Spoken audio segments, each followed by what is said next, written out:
السلام علیکم۔ کیا آپ جانتے ہیں کہ دنیا میں چند ایسے بھی مقامات ہیں جہاں پر کئی ہفتوں یا مہینوں تک سورج غروب ہی نہیں ہوتا، یعنی رات میں بھی دن کا سما نظر آتا ہے، اور کچھ ایسے بھی مقامات ہیں جہاں کئی ہفتوں یا مہینوں تک سورج طلوع ہی نہیں ہوتا، یعنی دن میں بھی رات کا منظر نظر آتا ہے۔ یہ مقامات ہیں نارتھ پول اور ساؤتھ پول پر۔ زمین کے ساؤتھ پول پر تو بہت ہی گہری برف موجود ہے اور اس کا ٹیمپریچر ہے -60 ڈگری سینٹی گریڈ۔ اس بنا یہاں پر کوئی زندگی آباد نہیں۔ دوسری طرف زمین کے نارتھ پول پر کچھ ایسے مقامات موجود ہیں جہاں کئی ہفتوں یا کئی مہینوں تک یا تو دن ہوتا ہے یا تو رات۔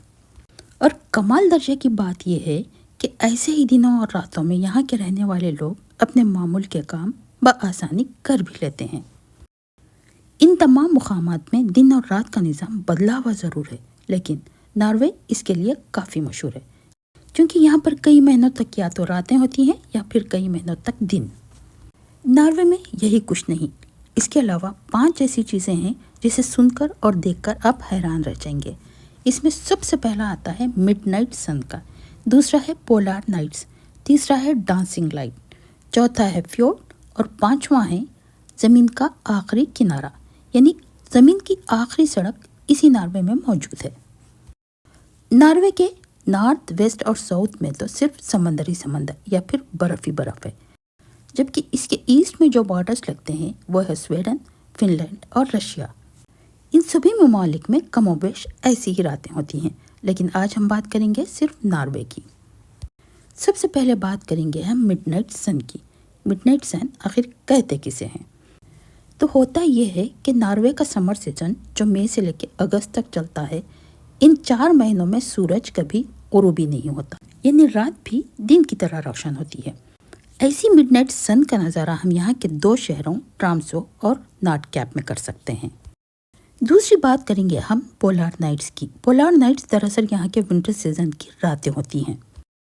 یہ سیزن چلتا ہے نومبر سے جنوری تک، اور ان 3 مہینوں میں یہاں کے شہروں ٹرامسو، ناٹ کیپ، آلٹا، کرنیکس اور ناروے سے کسی قدر دور سوالبارڈ میں نظر آتی ہیں۔ ایسی ہی راتوں کو پولار نائٹ کہا جاتا ہے جب سورج طلوع ہی نہیں ہوتا، نہ دن میں نہ رات میں۔ اور ناروے کی تیسری اور اہم بات ہے ڈانسنگ لائٹس کی۔ انہی ٹھنڈی اور اندھیری راتوں میں کبھی کبھی آسمان پر رنگین روشنیاں ڈانس کرتی نظر آتی ہیں، یہی کہلاتی ہیں ڈانسنگ لائٹ یا آرورا بوریلس یا ندن لائٹس۔ یہ سورج کی روشنی نہیں ہوتی، بلکہ سولار ونڈز کے ذرات جب زمین کی میگنیٹک فیلڈ سے ٹکراتے ہیں تو ایسی روشنیاں نظر آتی ہیں۔ ان تمام باتوں کو جاننے کے بعد اب آپ کے ذہن میں یہ بات ضرور آ رہی ہوگی کہ یہ کیسے ممکن ہے کہ 3 یا 4 مہینوں تک سورج غروب ہی نہیں ہوتا یا طلوع ہی نہیں ہوتا۔ تو چلیے اس کو کچھ آسان زبان میں سمجھ لیں گے۔ سب سے پہلے تو یہ سمجھ لیں کہ ہماری زمین سورج کے اطراف 1670 کلومیٹر پر آور کی سپیڈ سے گھوم رہی ہے۔ دوسری طرف نہ صرف زمین سورج کے اطراف گھوم رہی ہے، بلکہ یہ اپنے ایگزس پر بھی گھوم رہی ہے، یہ کہلاتا ہے روٹیشن۔ اور تیسری اور بہت ہی اہم بات یہ ہے کہ ہماری زمین سورج کی طرف 23.5 ڈگری اینگل پر جھکی ہوئی ہے۔ ایسے میں جیسے جیسے زمین سورج کے اطراف گھومتی ہے، ویسے ہی زمین کے کچھ حصے سورج کے بالکل اپوزٹ سائڈ میں آتے ہیں۔ ایسے میں سورج کی روشنی ان ملکوں پر پڑتی ہے تو یہاں دن ہوتا ہے۔ دوسری طرف زمین کے وہ حصے جس پر سورج کی روشنی نہیں پڑتی، وہ اس کی راتیں ہوتی ہیں۔ لیکن نارتھ پول اور ساؤتھ پول میں یہ دن اور رات کا نظام بالکل بدلا ہوا نظر آتا ہے۔ کبھی تو یہاں پر کئی مہینوں تک سورج نکلتا ہی نہیں اور کبھی کبھی غروب ہوتا ہی نہیں۔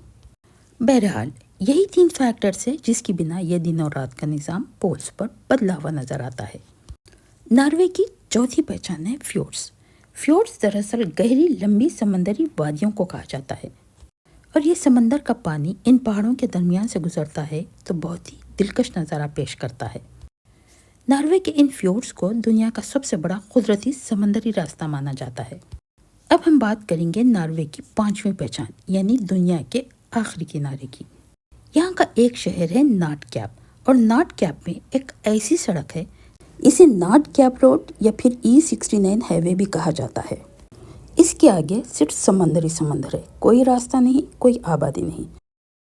اب ذرا ان سب باتوں پر غور کریں کہ زمین کا سورج کی طرف یہ جھکاؤ، زمین کا سورج کے اطراف کا گردش کرنا، حیران کر دینے والی یہ لمبی راتیں اور یہ لمبے دن، یہ دراصل اللہ رب العزت کی قدرت، عظمت اور وحدانیت کی نشانی ہے۔ چونکہ قرآن کریم کے بیشتر مقامات پر دن اور رات کو نشانی کے طور پر پیش کیا گیا ہے اور اس پر غور کرنے کا بھی حکم دیا گیا ہے تاکہ اللہ کی وحدانیت کو اچھی طرح پہچان سکیں۔ امید کہ ویڈیو پسند آئی ہوگی۔ چلیے ملتے ہیں کسی اور ویڈیو میں، تب تک کے لیے اللہ حافظ۔